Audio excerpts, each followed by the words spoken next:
Bonjour, dans cet épisode, je vais vous parler de méthodes et points d'acupuncture pour faciliter le sommeil.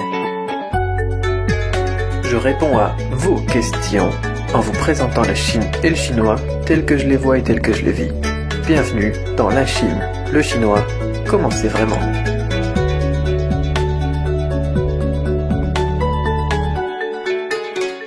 Bonjour, c'est Cédric Beau et bienvenue dans l'épisode 62 de la Chine, le chinois, comment c'est vraiment, #LCLCCCV. Alors, le truc marrant, c'est que moi aussi j'ai un peu du mal à dormir en ce moment, mais ça c'est à cause du bébé. Alors, question aujourd'hui de Béatrice qui dit: bonjour Cédric, j'ai regardé sur YouTube vos différentes vidéos et j'ai commencé à suivre vos conseils en ce qui concerne la mémoire, notamment boire plus et faire du sport. Par contre, avez-vous des bons conseils sur le sommeil? Ne pas rester des heures à attendre le sommeil par exemple, ou se réveiller en pleine nuit et ne plus dormir ensuite, que manger avant de dormir, etc. Existe-t-il des méthodes ou des points d'acupuncture pour faciliter le sommeil? Merci et à bientôt Béatrice. Alors, il y a plein de méthodes et j'avais le même problème. J'avais beaucoup de mal à m'endormir quand j'étais adolescent et au début de la vie d'adulte, on va dire. Et j'aimais vraiment pas ça en plus de dormir. Et j'ai tout testé. Mais ce qui va être important, ça va être de tester et de double-checker ce que tu vas tester. C'est-à-dire, par exemple, si tu testes quelque chose de nouveau, par exemple dans les conseils que je vais donner aujourd'hui, tu testes pendant une semaine. Si ça va mieux, tu arrêtes et tu regardes si tu recommences à moins bien dormir. Et là, dans ce cas, tu peux recommencer, le test est validé. Et tester à chaque fois chaque chose comme ça. Donc à chaque fois une semaine avec, une semaine sans. Parce que parfois c'est autre chose qui varie. Et si on fait une semaine avec et on se dit ah c'est bon maintenant je dors mieux, c'est à cause de ça, c'est pas forcément le cas. Et le problème peut peut-être revenir. Donc pour trouver la chose la plus efficace, on va toujours double-checker. C'est important, bon c'est un concept que je recommande. Qui est toujours bien, mais dans tous les trucs, hein, comme pour si vous voulez faire un régime, si vous voulez faire, je sais pas moi, augmenter prise de masse musculaire ou n'importe quoi, le double check, toujours checker et arrêter pour voir si ça va mieux, c'est vraiment très très important. Il doit y avoir un terme médical pour ça, parce que je sais que pour les allergies aussi ou pour les maladies, des fois par exemple ils disent tiens c'est peut-être une allergie, alors on va essayer ce médicament, on essaie pendant une semaine et si ça va mieux, eh bien on arrête et on voit si ça recommence à aller moins bien. Et dans ce cas-là, si ça va moins bien, eh bien le médicament est validé pour les symptômes donnés. Donc il doit forcément y avoir un terme médical, je pense, mais bon, je suis pas docteur, ça il faut le noter. Par contre, je suis pragmatique. Alors, on a pas mal de choses, on a l'acupuncture. Alors, je crois que je connais en tout 7 points. 7 points d'acupuncture pour le sommeil. Et je sais même plus combien est-ce que j'en avais mis dans le guide pour garder la santé dont je vous parlais en début de semaine. J'avais publié l'article sur cedricbeau.com. Et donc le guide garder la santé, dedans il y avait les points d'acupuncture, je sais plus combien j'en avais mis, moi j'en connais à peu près 7, comme ça de tête qui me reste. Le plus facile, alors parce qu'en plus là on est en audio, le plus facile, c'est vous prenez votre poignet, paume vers le haut, vous avez donc les veines au milieu de l'avant-bras qui sont en plein milieu avec les espèces de 2 morceaux cartilagineux qui vont rejoindre la main. Eh bien vous prenez à partir du début de la main vers l'avant-bras à environ 2 pouces. Donc environ 2 pouces, 2 pouces à vous, hein, environ 2 pouces vers le bas. Entre les 2 parties cartilagineuses, là où il y a les veines, vous appuyez, vous avez un point vital ici, je crois qu'il s'appelle Nei Quan Xue, qui est un point vital qui aide notamment contre l'insomnie. On en a plusieurs comme ça. Donc des points vitaux, il y en a. Il faut les chercher par contre parce que vous êtes même pas obligé de regarder mon guide, hein. Vous pouvez aller tout simplement les retrouver sur Google. Moi généralement je fais les recherches en chinois, mais si vous le faites en français, peut-être que vous trouverez aussi quelques points. Il faut les chercher parce que là en audio ça va être un petit peu compliqué. Autre chose, pas trop manger le soir de préférence, ou bien alors pas trop manger juste avant de dormir. Toujours bien terminer son repas, par exemple manger à 6h, c'est très bien si on va se coucher par exemple à 8h, 9h. Si vous mangez trop proche du moment où vous allez vous coucher, ou si vous mangez trop tard, eh bien la digestion va se faire quand vous allez vous allonger. Donc en fait ça va être épuisant. Tout simplement ça va être épuisant et du coup vous n'allez pas trouver le sommeil parce que vous êtes en train de vous fatiguer encore plus.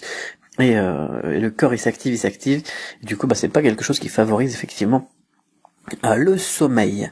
Quoi d'autre? Alors après voilà, dans les doubles tests, moi je connaissais quelqu'un qui m'a dit que il a arrêté de manger des fruits au petit déjeuner, tout simplement, et que ça a fait toute la différence c'était la seule changement dans son régime, ça a fait toute la différence, il a double testé, et pour lui c'était ça qui marchait. Donc il faut peut-être aussi rechercher en fonction des aliments. Les laitages, c'est pas forcément très très bon, peut-être arrêter les laitages.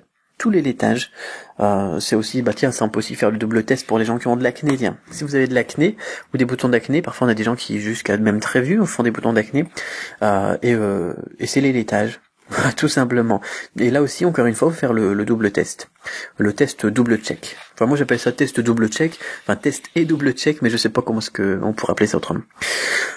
Qu'est-ce qu'on peut faire d'autre le soir? Alors en Chine, ce qu'on fait beaucoup, c'est avant de se coucher, enfin en tout cas chez moi et dans les personnes que je connais, c'est avant de se coucher, eh bien on se lave les pieds, on prend un bain de pied. Voilà, ça existe aussi en France, là, les bains de pied. Je sais qu'à Auchan Carrefour, ils vendent des sels de bain spéciaux pour les bains de pied et tout ça.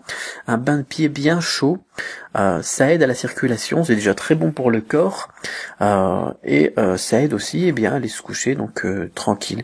Faut pas trop penser aussi, faut pas trop réfléchir quand on va se coucher. Alors après c'est des trucs de bon sens et c'est moins de rapport avec la médecine chinoise, mais c'est pas grave, je vais vous donner tout ce qui me vient à l'esprit, comme ça vous serez servi. Donc qu'est-ce que je disais? Mince, j'ai oublié ce que j'étais en train de dire. Ah oui, pas trop penser. Pas trop penser, tout simplement. Si vous gardez, je sais pas moi, l'iPad ou le téléphone ou n'importe quoi sous les yeux jusqu'à l'heure fatidique où vous devez normalement dormir, je sais pas moi, 23h52, vous arrêtez enfin l'iPad pour pouvoir dormir à minuit, vous n'allez pas forcément vous endormir là, non? Prenez peut-être une demi-heure pour méditer, tout simplement, pour faire le vide un petit peu dans votre esprit, quelque chose. Alors moi j'avais toujours du mal à faire le vide dans mon esprit, je pense toujours à plein de trucs. Avoir un calepin sur la table de chevet, ça aide beaucoup, parce que vous vous dites tiens, ah oui mince, demain faut que je fasse ça aussi, ah oui mais aujourd'hui j'ai oublié de faire ça, ah demain aussi il faut que je rappelle machin, un tel pour le truc bidule machin chose. Et on en a plein la tête et du coup on n'arrive pas à dormir du tout. Qu'est-ce qu'on fait? Eh bien on prend un stylo, on prend un calepin, ou on prend son téléphone portable, on prend son dictaphone ou n'importe quoi, et puis on met tout simplement par écrit ou par audio ce à quoi on pense à ce moment-là, ou ce à quoi on devra penser le lendemain matin. Comme ça, on n'a pas besoin de le garder dans la tête, on n'a pas besoin de s'encombrer l'esprit justement de pensées inutiles. Ça aide beaucoup pour dormir. Ça, moi, ça m'a beaucoup aidé. Qu'est-ce qu'il y a d'autre encore? Alors il y avait l'auto-hypnose. Moi j'étais très auto-hypnose, et il y a la sophrologie, j'ai vraiment pas aimé ça. Je m'intéresse à tout, hein. La sophrologie, j'ai vraiment pas aimé ça, mais avec une technique qui se rapprochait de l'auto-hypnose et qui était efficace aussi, c'est tout simplement de penser à chaque partie du corps et à penser que vous la détendez pour pouvoir se détendre complètement et s'endormir. C'est-à-dire que, qu'est-ce que j'entends par là? Vous êtes stressé, vous êtes pas bien, vous n'arrivez pas à dormir. Qu'est-ce que vous faites? Vous dites tiens voilà, je pense maintenant à mes doigts de pied. Et ils se détendent. Et vous essayez de détendre vos doigts de pied. Vous allez voir, parce que en fait tous les muscles du corps ils sont crispés tout le temps par défaut et par réflexe. Et si on n'y pense pas, ils vont le rester comme ça jusqu'au lendemain matin. Donc on va pas bien dormir ou on va pas s'endormir. Et donc vous pensez à chaque partie. Donc les doigts de pied, le premier, le deuxième, le troisième, le quatrième, le cinquième, le sixième, le septième, le huitième, le neuvième, le dixième, le onzième, le douzième, le treizième, je sais pas combien vous en avez des doigts de pied. Et vous les détendez un à un, vous détendez. En fait, ensuite vous faites ça avec le pied, ensuite avec le mollet, ensuite avec le genou, ensuite avec le haut de la jambe, ensuite avec je sais pas moi. Enfin, vous pouvez partir aussi avec le tronc et aller vers le bout des membres, mais vous pouvez faire de haut en bas ou de bas en haut. Et vous devez réfléchir à chaque membre, à chaque élément, et vraiment très très dans le détail, quoi. Au niveau des oreilles, au niveau des yeux, au niveau du front, au niveau de etc. Et vous détendez. Vous détendez. De toute façon, vous pouvez ordonner à vos muscles de se détendre. Hein, c'est votre corps. Chaque partie comme ça, et généralement on s'endort avant d'avoir fini. Et ça marche mieux et c'est beaucoup plus efficace que de compter les boutons, parce qu'en plus, quand on se réveille après, on est détendu. Donc voilà, c'est quelque chose que je recommande beaucoup, qui m'avait beaucoup aussi aidé. Ça, donc c'est de la relaxation, je sais pas comment ça va s'appeler d'ailleurs. Moi je sais même pas comment ça s'appelle les trucs que j'utilise. Je les utilise et puis c'est tout. Qu'est-ce qu'on avait encore? Je sais pas si je pensais à autre chose il y a 5 secondes. Moi j'ai les idées qui viennent et qui repartent de toute façon, voilà. Alors je vais reprendre la question pour être sûr que j'ai bien tout traité. Alors des conseils pour le sommeil: ne pas rester des heures à attendre le sommeil, oui. Alors parfois, si jamais ça marche vraiment pas du tout et qu'on est des heures à attendre le sommeil, parfois le fait de se lever De se lever, je sais pas, 10 minutes, 15 minutes, d'aller faire un truc, d'aller, je sais pas moi, descendre, de prendre un livre et puis de lire 15 minutes, ou bien alors de, monter, descendre les escaliers, ou aller manger peut-être un petit morceau quand même, ou n'importe quoi. Parfois, ça permet de se remettre dans un cycle, plutôt que d'attendre pendant 4 heures comme ça, les yeux écarquillés, à regarder le plafond, et être complètement stressé, de casser le truc, voilà, et puis de se dire, bon, c'est bon, j'y arrive pas à m'endormir, je vais pas m'endormir, je vais me lever 15 minutes, et puis on se lève 15 minutes, et ensuite, on recommence, et on se dit, bon, maintenant c'est l'heure d'aller dormir, et on va se coucher. Parfois, ça fait toute la différence aussi, on s'endort du coup, tout d'un coup, tout de suite. Alors, pour revenir donc sur les méthodes chinoises, j'ai évoqué donc les bains de pied, j'ai évoqué la diététique, j'ai évoqué les points d'acupuncture, et après bon c'est aussi donc tout ce qui est stress aussi, hein. Mais les Chinois ils y font vraiment attention, hein. Donc méditation là aussi, on penserait que ce que je dis quand je parle d'auto-hypnose et tout ça, que c'est des trucs occidentaux, mais au final, eh bien la méditation et l'idée de détente, d'être zen, d'ailleurs on le sait, hein, c'est aussi très très valable du côté donc de l'Asie et de la Chine en l'occurrence. Donc voilà pour tout ce qui me vient à l'esprit, et puis tout tester, toujours tout tester, et pas juste se dire voilà, j'ai déjà tout essayé. On n'a jamais tout essayé. Essayez encore, essayez de trouver encore des trucs, et puis c'est tout ce que je dis dans cette vidéo, et je vous souhaite de trouver le sommeil, je te souhaite de trouver le sommeil, Béatrice, et je souhaite aux autres, en parlant des produits laitiers, qui sont nos amis pour la vie à ce qui paraît, bien de les abandonner de temps en temps, et d'essayer pendant une semaine par exemple, et de voir si jamais il y a un changement énorme, ce qui est fort probable au niveau de l'acné. Voilà. Et bien voilà pour cette question, très intéressant. Encore une fois, la diététique, c'est vraiment tout ce qui est nutrition. Les Chinois, ils vont vous le dire, hein. De toute façon, quand vous êtes malade, ils vont vous dire prends pas de lait. Quand vous avez des boutons, ils vont vous dire prends pas de lait.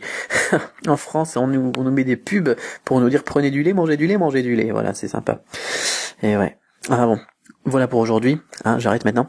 Et si vous avez des questions aussi, n'hésitez pas sur le duchinois.com, donc du-chinois.com/questions à en poser une. Je me ferai un plaisir d'y répondre dans une prochaine vidéo, dans un prochain podcast en l'occurrence.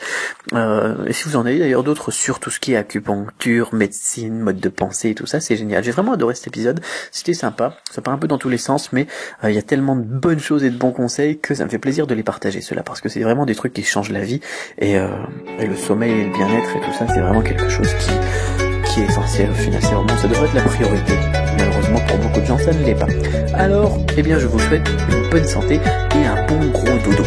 Allez, gardez l'esprit ouvert, ensemble dans tous les préjugés, on se retrouve demain pour l'épisode 63.